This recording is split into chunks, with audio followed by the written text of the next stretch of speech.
Hello students, you must have gone through the non-chordata or invertebrata phylums, and now we will discuss about phylum Chordata. Phylum Chordata. The term chordata has been derived from two Greek words.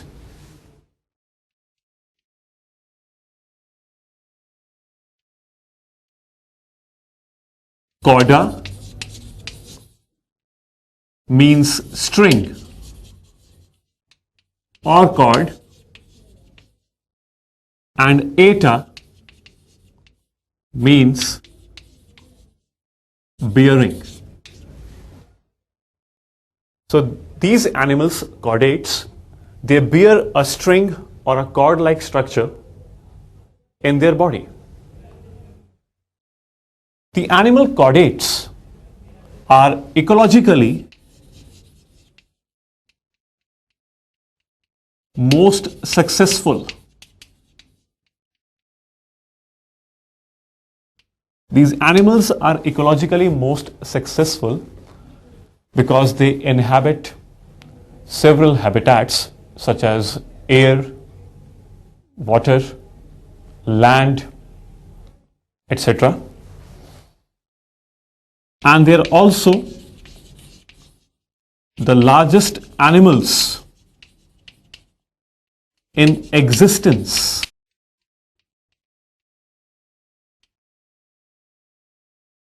So these animals, chordates, first of all, they bear a cord-like structure, which is therefore called notochord.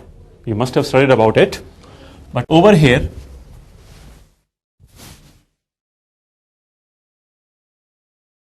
we will study the basic fundamental features of chordates. As I have said, that they bear a cord-like structure, which is notochord.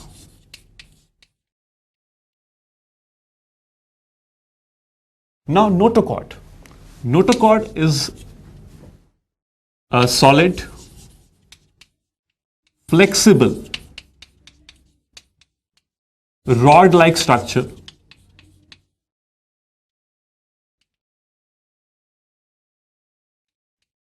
for support of body.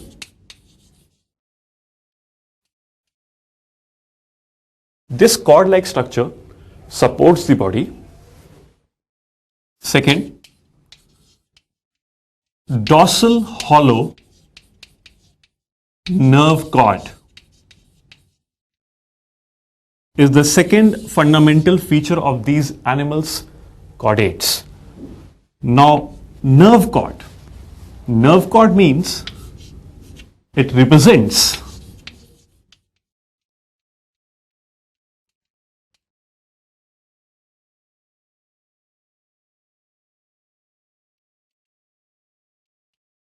central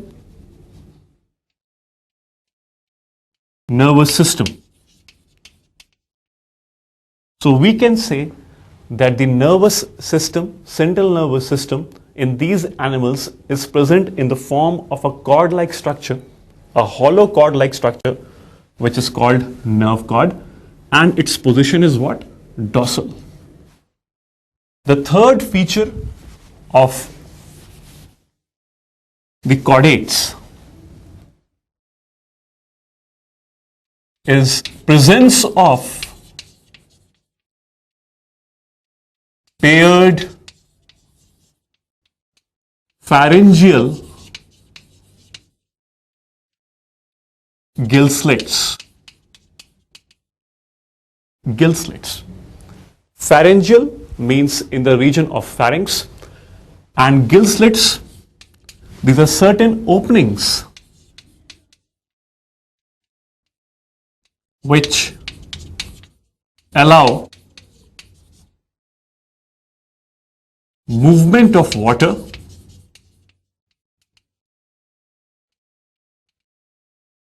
from pharynx to outside. These openings, gill slits, they actually allow the bathing of the gills required for exchange of gases.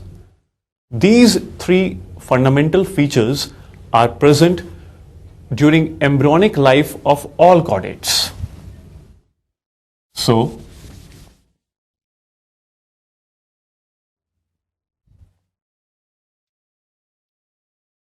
these three fundamental features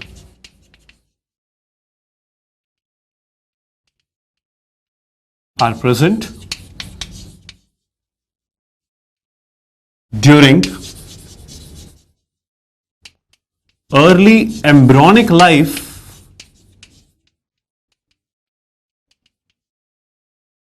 of all chordates.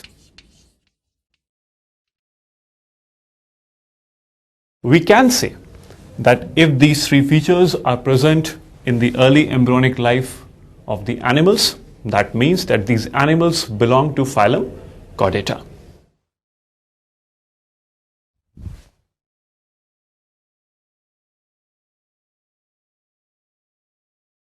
So I repeat that the basic fundamental features of the chordates were: first, the presence of notochord; second, dorsal hollow nerve cord; and third, paired pharyngeal gill slits. If we represent it with a very simple diagram, the chordate can be represented as, if I say that this is the dorsal area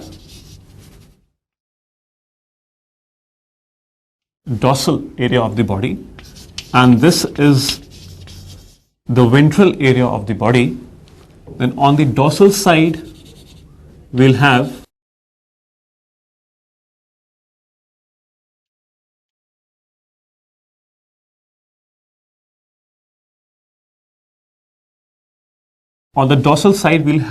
nerve cord, which is hollow. I have shown you.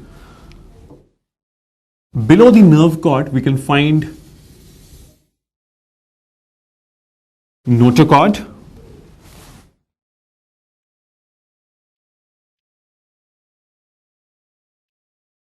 so we can say the position of notochord is ventral to the nerve cord, and below that there will be alimentary canal.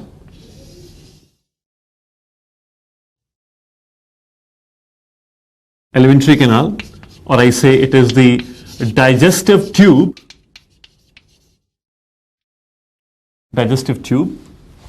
bearing no doubt mouth,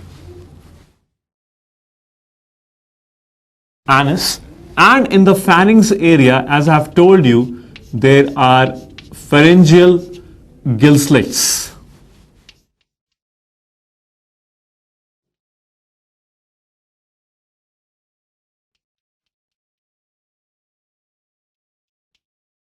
So this diagram simply represents a chordate animal with nerve cord, notochord, and pharyngeal gill slits.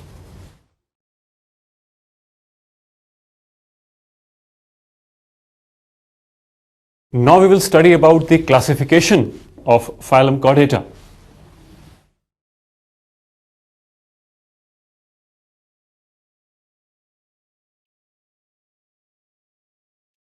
Phylum Chordata has been divided into subphylums, and these subphylums are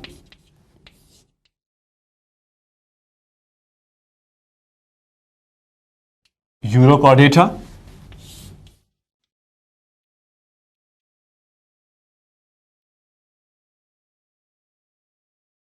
Cephalochordata,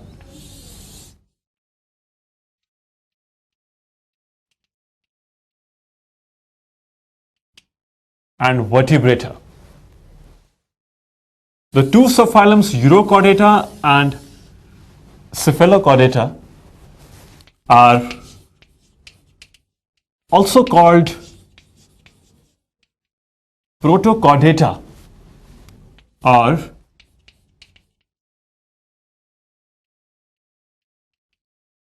Acraniata, whereas Vertebrata is also known as Craniata, and there's a reason behind it. Proto means primitive. So we say that these animals are primitive chordates. Acraniates, A means absent and craniate means cranium or brain box. We know that a brain is enclosed in a cranium or brain box. So this term means A means absent, cranium means brain box. So cranium or brain box is absent in these animals. Conversely, if we see the craniata in this, cranium is present.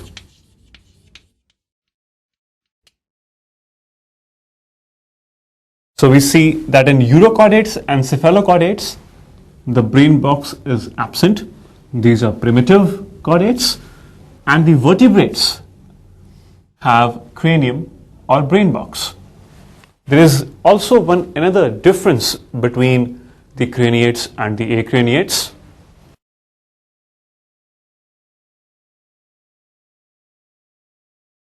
That is about the notochord.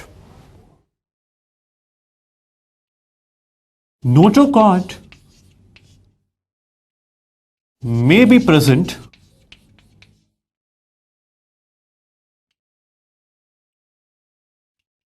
throughout life. Notochord may be present throughout life, and it is not replaced by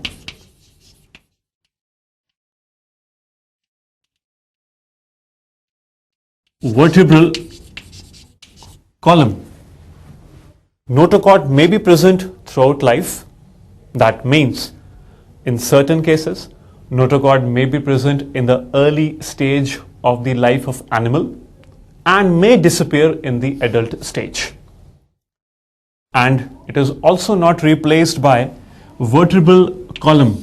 Vertebral column is actually the backbone of ours, in which the spinal cord is being protected. But in these animals, when I use the term vertebrata, it is implying that they have what? Vertebral column. So over here, notochord is replaced by vertebral column. So I repeat, there were two differences basically between the protochordate acraniates and the craniates. First was the presence and absence of brain box, and other was the conversion of notochord to vertebral column, and also that this notochord may become absent in the adult life.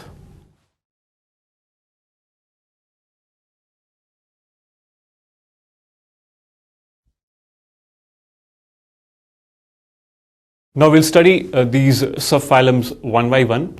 So my first subphylum would be Urochordata.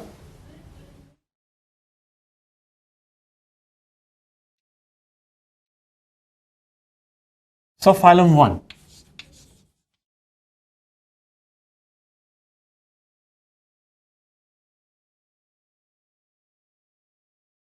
Urochordata.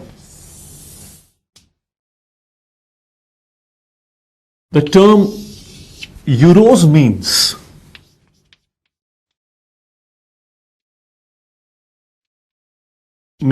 tail.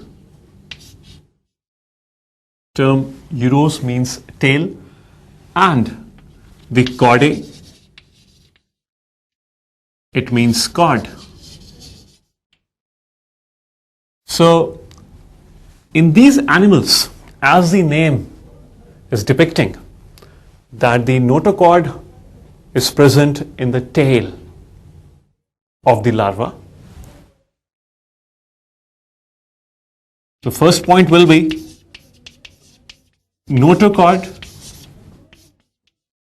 present in tail of larva and it disappears in adult.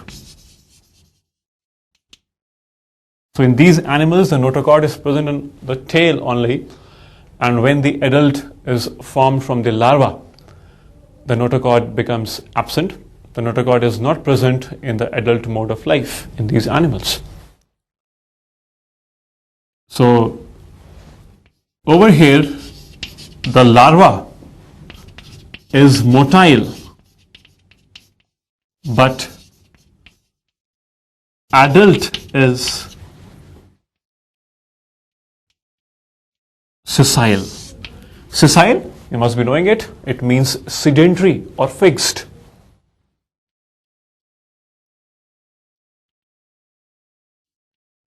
Sedentary or fixed. Now, there is another name of this Urochordata subphylum.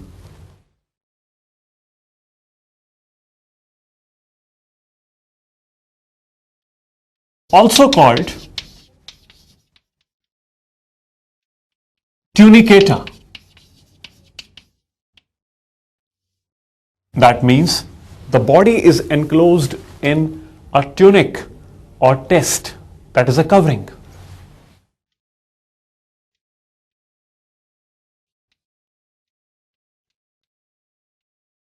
Body enclosed in a tunic or test.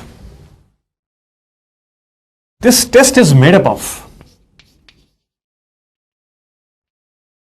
is made from a cellulose-like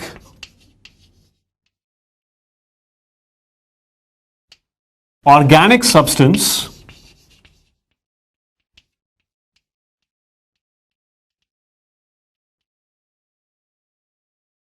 called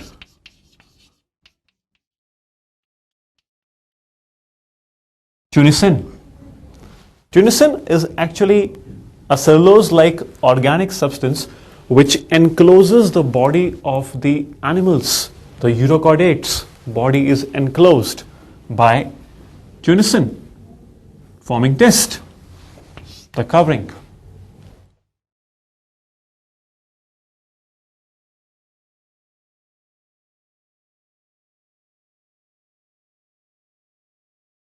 The function of test is just for protection.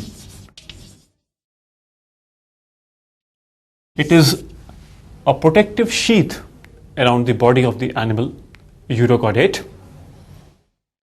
Next feature of the animals of Urochordata is their excretory organ is neural gland.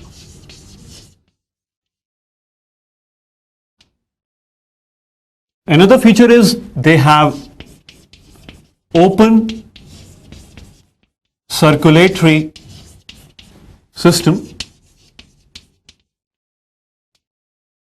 Open circulatory system. You must be knowing it that in the open circulatory system we have certain spaces in the body which contain blood. These are called hemocoel or lacunae or sinuses. Next feature is that the nerve cord is replaced by a dorsal ganglion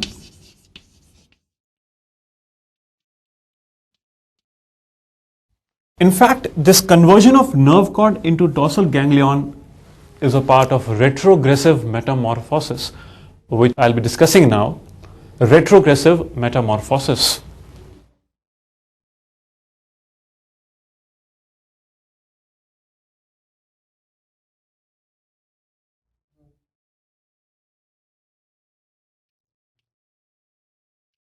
The larva undergoes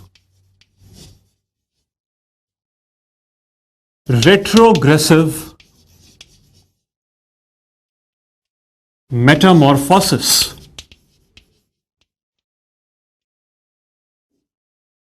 What does this term retrogressive metamorphosis now means?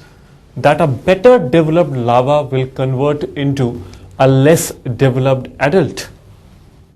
It means better developed larva converts into less developed adult. So a better developed larva is converting into a less developed adult. This is called retrogressive metamorphosis, which is one of the important features of the larva of the subphylum Urochordata. Now, in this retrogressive metamorphosis, what all changes we can study? The first very important change which I would like to discuss was the disappearance of the notochord in the adult. As we have discussed that the notochord is present only in the tail of larva and it disappears in the adult. So, a very important change of retrogressive metamorphosis will be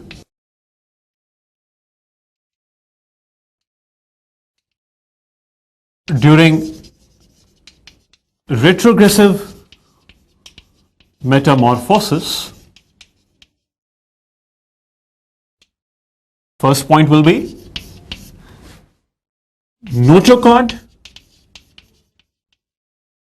disappears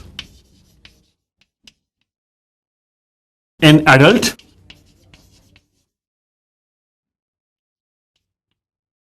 and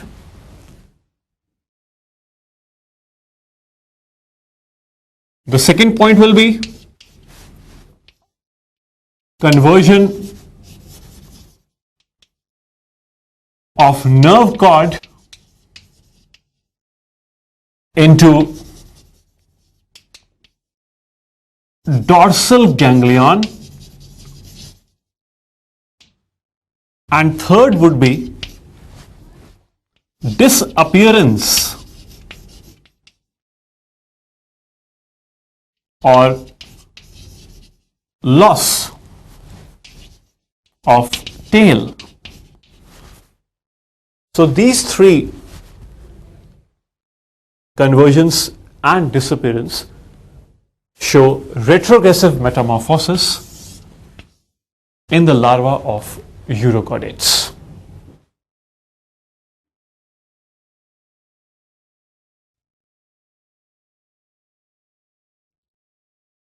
The next point is that pharynx is perforated by numerous apertures called stigmata,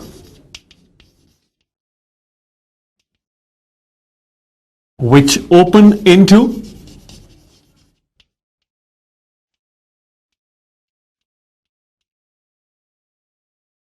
and into a ectodermal lined cavity called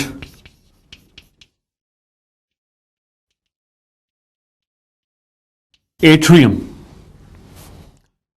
in this point we have to study about that this pharynx structures, as I already told you, that there are gill slits present over there. This pharynx is perforated by numerous apertures. These apertures are called stigmata, which open into a cavity called atrium.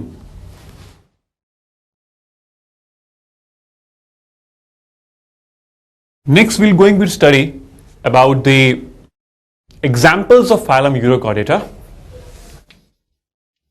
Examples. One of the very good example is Herdmania. Herdmania. The common name is sea squirt. Sea squirt. If you just see a very basic structure of this animal Herdmania, we'll find that this animal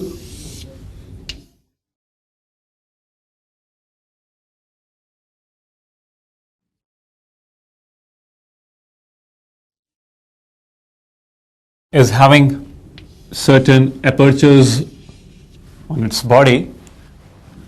The body of this animal is divided into two parts. One is body proper and other is foot.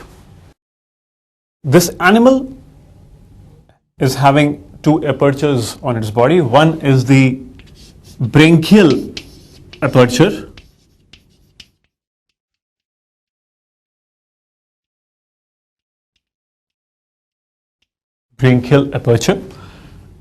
and other is the atrial aperture. The body of the animal is having two parts. One is body proper and other is foot. In foot we can have certain structures which are actually spicules, and these are calcareous in nature, spicules in the foot. Foot is entirely made up of test.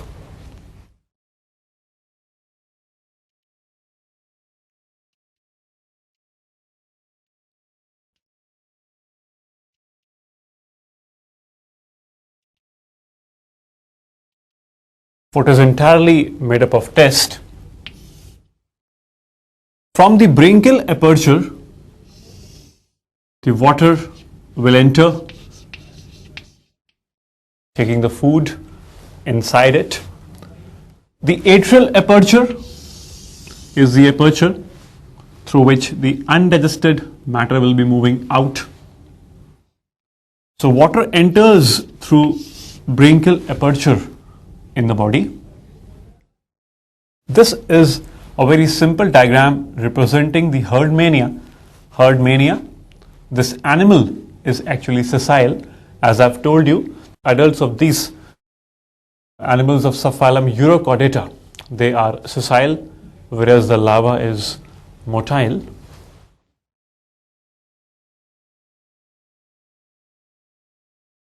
Now, as I've told you that this animal is also called sea squirt. The name sea squirt comes from the phenomena by which this animal releases a jet or stream of water when this animal is irritated. As I've told you, there are two apertures, branchial aperture and atrial aperture. And when this animal is being irritated, what happens? This animal squeezes and it releases a jet of water from both the apertures, branchial aperture and atrial aperture. That is why the name has come, sea squirt, as it squirts a jet of water from the apertures of its body. Also, this animal is no doubt marine. This animal is hermaphrodite.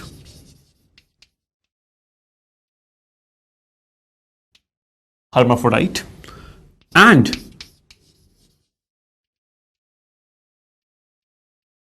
It is protogynous. Now, protogynous, it means that the female reproductive structures mature earlier than males.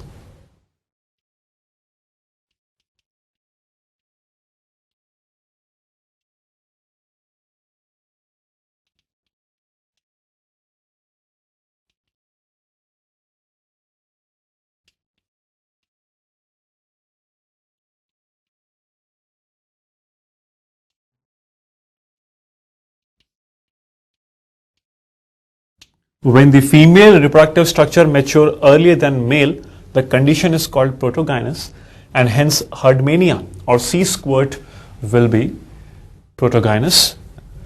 And due to this reason, self-fertilization in this animal is not possible.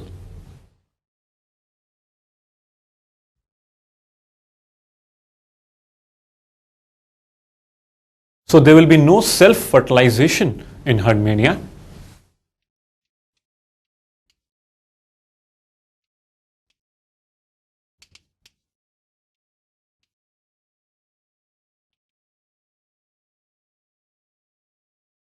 Fertilization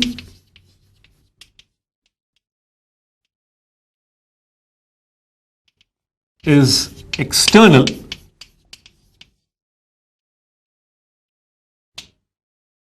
Fertilization will be external. Also, a green alga covers the body of herdmania.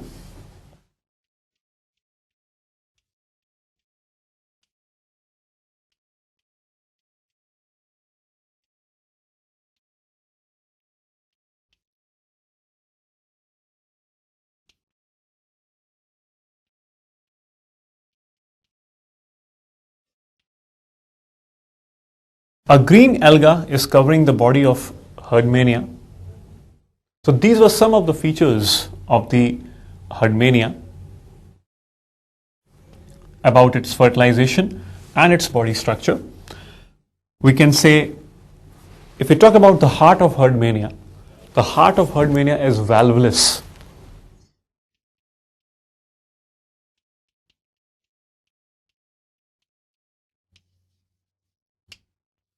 So herdmania has a valvulus heart. There is no valve inside the heart of herdmania.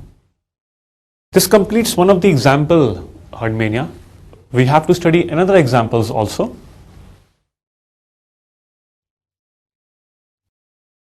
Another examples are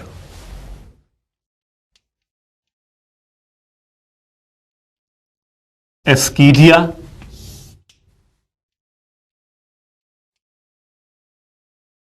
Molgula,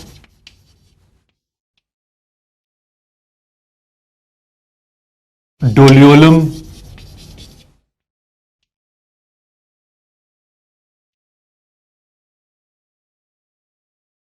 Pyrosoma. Pyrosoma is a phosphorescent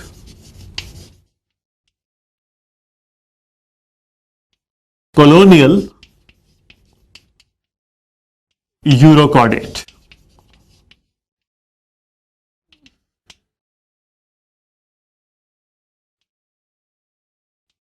It is a phosphorescent form. At the same time also it is a colonial form. So these are some of the examples of the subphylum Urochordata. And now we'll start the next subphylum, that is Cephalochordata.